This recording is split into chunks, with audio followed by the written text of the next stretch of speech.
ఇప్పుడు ఆర్టికల్ 370 రద్దు తర్వాత కాశ్మీర్కి పోయినాం సార్. నేను అప్పుడు వేరే ఛానల్లో ఉండే, పోయి చాలా రూరల్ ఏరియాస్లో కూడా తిరిగి దాదాపు 11 రోజులు అక్కడే ఉన్నాం. బట్ ఆ టైంలో అనిపించింది ఏంటంటే చాలా మంది వాల్స్ అంటే అప్పటికి కరెంట్ లేని ఊర్లో ఉన్నాయి స్టిల్ ఇప్పుడు అక్కడ. అంటే ఈ మధ్య కాదు, ఆర్టికల్ 370 రద్దు కాగానే ఇమీడియట్గా వెళ్ళినప్పుడు కరెంట్ లేని ప్లేసెస్ ఉన్నాయి, వాళ్ళ దాకా రోడ్లు లేవు. బట్ ఏంటంటే నా దేశం కరెక్ట్ ఉండాలి, నా దేశం మీదకి వేరే వాళ్ళు రావద్దు అని చెప్పేసి నార్మల్ ఇక్కడ కూర్చొని మాట్లాడే నాయకులు మాట్లాడుతూ ఉంటారు. బట్ ఈ 70 ఏళ్లలో దానిపైన మమ్మల్ని ఎవరు పట్టించుకోలేదని మాట్లాడిన వాళ్ళు చాలామంది ఉన్నారు అక్కడ. అంటే మతం అవన్నీ పక్కన పెడితే. అండ్ ఇంకొంతమంది ఏంటంటే పాకిస్తాన్ జిందాబాద్ అని చెప్పేసి గ్రాఫిటీ ఆ పెయింటింగ్స్ రాసిన జనాలు అక్కడ ఉన్నారు. అండ్ అభివృద్ధి కావాలి అంటారు. ఒక దేశం ఇంకో దేశం అంటే నార్మల్గా కొట్టుగా రావడానికి ముఖ్య కారణం ఏంటి సార్? నాకు కొన్ని సందర్భాలు అనిపిస్తుంది ఇది అసాధ్యమైనా కూడా ఈ మ్యాప్ అనేది మానవ సమాజాన్ని మన మస్తిష్కాన్ని నాశనం చేసింది. ఇప్పుడు మన పర అన్న భావం అసలు మన ఏంటి పర అంటే ఎక్కడో పుట్టాము, గౌరవప్రదంగా బతుకుతాము, చుట్టూ ఉన్న సమాజంలో కొంతమందితో పరిమితంగా మన సంపర్కం ఉంటుంది. ప్రపంచంలో 800 కోట్ల జనాభా ఉన్నా మన సంపర్కం ఎంతమందితో ఉంటుంది? కొద్దిమందితోనే ఉండేది. అక్కడ ఉన్నంత వరకు బాగుండాలి, ఇంకో చోట ఇంకొకళ్ళు ఉంటారు. ఎప్పుడైతే ఈ జాతి రాజ్యాలు అన్న భావం 19వ శతాబ్దంలో వచ్చింది, అంటే ఒక జాతిగా మన స్పృహ మనందరం ఒకటన్న భావన, రాజ్యంగా చట్టబద్ధంగా ఒక సీమ సరిహద్దు చట్టం రాజ్యాధికారం ఈ రెండు కలిసిపోయింది మొట్టమొదటిసారిగా 19వ శతాబ్దంలో.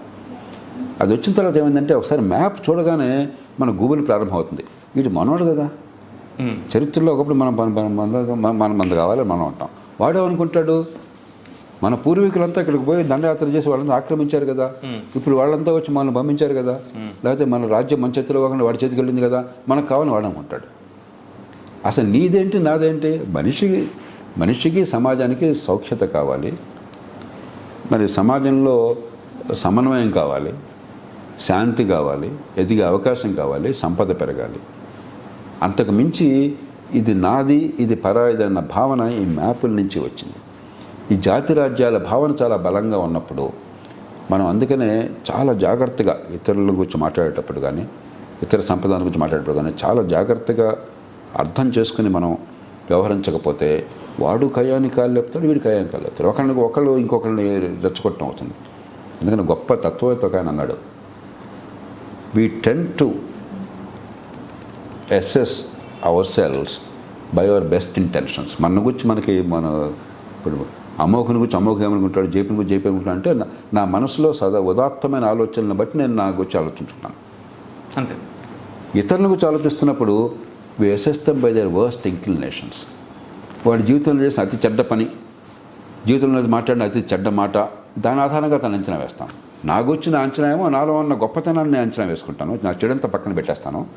ఎదుటి మనిషిని అంచనా వేసినప్పుడు వాళ్ళలో ఉన్న చెడుని మాత్రం చూసుకుంటాను, వాడి మంచి అంతా పక్కన పెట్టేస్తాను. అది వదిలేసి కొంచెం బేరీజ్ వేసుకోవాలి. ప్రతి మనిషిలో, ప్రతి సమాజంలో, ప్రతి తాత్విక చింతనలో మంచి ఉన్నది, కొంత పొరపాటు ఉన్నాయి. మనం కాస్త బ్యాలెన్స్డ్గా కనుక అంచనా బేరీజ్ వేయటం మొదలెడితే ద్వేషం తగ్గుతుంది, ఆలోచన పెరుగుతుంది, హ్యూమిలిటీ పెరుగుతుంది, నమ్రత పెరుగుతుంది. నేనే గొప్పవాడిని అన్న అహంకారం నుంచి అరే ఎక్కడో నాలో కూడా పొరపాటు ఉందేమో, అవతల చెప్తుంది వాస్తవం అని గుర్తించే తత్వం వస్తుంది. భారతీయ సంప్రదాయంలో ఉన్న గొప్పతనం అది. మీరు ఎన్ని చెప్పినా కూడా అవతల వాళ్ళు ఉన్నదాన్ని కూడా స్వీకరిద్దాం, మనం తప్పేమో అన్న భావన ఈ సంప్రదాయంలో అంతర్లీనంగా ఉన్నది. దాన్ని మనం కొనసాగించాలి. మనం ఇతర సంప్రదాయాల్లో అబ్రహామిక్ మతాల్లో ఉన్న సంప్రదాయాలు ఏంటంటే ఇది 10 commandments, an eye for an eye, అది ఆ సాంప్రదాయం మంచి చెడు. అందుకనే రిచర్డ్ డాకిన్స్ అంటాడు, సుప్రసిద్ధ ఎవల్యూషనరీ బయాలజిస్ట్, ఆయన జీవపరిణామ శాస్త్రవేత్త, ఈ పాశ్చాత్య దేశాల్లో జుడాయిజంలో కానీ ఇస్లాంలో కానీ అయితే క్రైస్తవంలో కానీ ఉన్న దేవుడు ఏం దేవుడు? యాంగ్రీ, చాలా కోపం ఉన్నటువంటి దేవుడు. వెంజ్ఫుల్, కసి తెచ్చుకునే దేవుడు. జలస్, అసూయాగ్రస్తుడైన దేవుడు. ఇంకో మతం వైపు, ఇంకో మత విశ్వాసం వైపు కనుక చూస్తే నేను క్షమించను, కోపం వస్తే నిర్ధూమధామం చేసేస్తాను, కసి తెచ్చుకుంటాను. అది ఆ సాంప్రదాయాల భాగం. మన సాంప్రదాయం ఏంటి? సత్యం ఏకత్, విప్రా బహుదా వదంతి. అది మనం మర్చిపోతే మనం కూడా ఆ సాంప్రదాయాలను అనుకరిస్తే మన గొప్పతనాన్ని కోల్పోయిన అవుతాం. కాబట్టి నేను హైందవ సాంప్రదాయంలో చాలా గొప్ప విషయాలు ఉన్నాయి, చాలా సిగ్గుపడాల్సిన విషయాలు ఉన్నాయి. నిజాయితీగా మనం ఒప్పుకున్నాం. లైక్ పుట్టుకతో వచ్చిన అసమానత కులం పేరుతో ఉన్నదే, ఎస్, అది ఏ రూపంలో ప్రారంభమైనా కూడా దాన్ని చివరికి వచ్చిన తీరు ఖచ్చితంగా మనసున్న ఏ మనిషిని కూడా ఆలోచింపచేయాలి. అలాగే మహిళని భర్త ఎంత దుర్మార్గుడైనా, ఎన్ని రకాల అవలక్షణాలకు ఉన్నా కూడా ఆ భార్య బాధ్యత వాడికి నిరంతరం సేవలు చేస్తే సాధ్యమవుతుంది, పతివ్రత అవుతుంది. అంటే ఏంటి, తెలియకుండా భార్యని బానిసత్వంలో నెట్టేశాం. అందంగా సుతారంగా చక్కటి కథలు వెళ్ళాము. ఇది ఖచ్చితంగా మన సంప్రదాయంలో ఉన్న చెడు. అన్ని మత సాంప్రదాయాల్లో ఉంది, అది మన సాంప్రదాయంలోనే అంటలా. అక్కడ ఉంది కాబట్టి మనం దాన్ని పాటించక్కర్లా. మా తల్లిగారు చాలా తెలివితేటలు మనిషి. నేను చూసిన వాళ్ళ జీవితంలో బాగా తెలివితేటలు ఉన్నవాళ్ళు ఆమె ఒకరు. ఓకే. 8వ తరగతి చదవలేకపోయింది ఆవిడ. ఎందుకని ఆ స్కూల్లో, ఆ ఊళ్ళో 8వ తరగతి దాకా ఉంది స్కూల్. మా తాతగారు ఆనాటి సాంప్రదాయంలో భాగంగా మన అమ్మాయి వేరే ఊళ్ళకి చదవటం, నథింగ్ డూయింగ్, ఏదో ఉద్ధరించినట్టుగా నష్టపోయింది వాళ్ళ అమ్మాయి. ఈ చిన్న ఉదాహరణ. కాబట్టి ఈ చెడుని నిందించాలి, మంచిని గౌరవించాలి, దాని నుంచి నేర్చుకోవాలి, నమ్రత కావాలి. అంటే ఆడవాళ్ళని బయటికి ఎక్కువగా పంపకూడదు అనేది ఉండేది సార్ నిజంగానే. అయితే దానికి అనేక కారణాలు చెప్తాను. కారణాలు ఏమైనా కావచ్చు.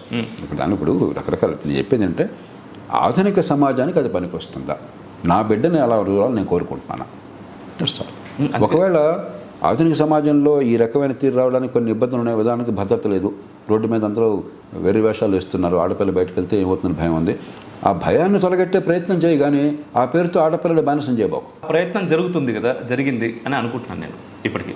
ఖచ్చితంగా ఇప్పుడు మన సంప్రదాయంలో మన ఈ మార్పులు వస్తున్నాయి. ఎస్, అనుకుంది, నేను చెప్పేది అదే. అందుకనే అలాంటి ధార్మిక చింతన ఉన్నంతకాలం, మహిళల స్వేచ్ఛని పెంచేది, కులతత్వాన్ని అంతం చేసేది, అది మౌలికమైన చింతన ఉన్నంతకాలం ధార్మిక చింతన నాకు అభ్యంతరం లేదంటున్నాను నేను. ఇందాక అదే చెప్పాను. ఎందుకంటే మీరు ఆధునికీకరించడం కోసం వాడుతున్నారు. అత్యధికులకి ఈ సాంప్రదాయం బలం మనసులో ఉంది కాబట్టి, మీరు లాజికల్గా చెప్తే పెద్దగా మనసులోకి ఎంకదు కాబట్టి సాంప్రదాయాన్ని ఉపయోగించేస్తే తప్పేముంది? తప్పలేదు.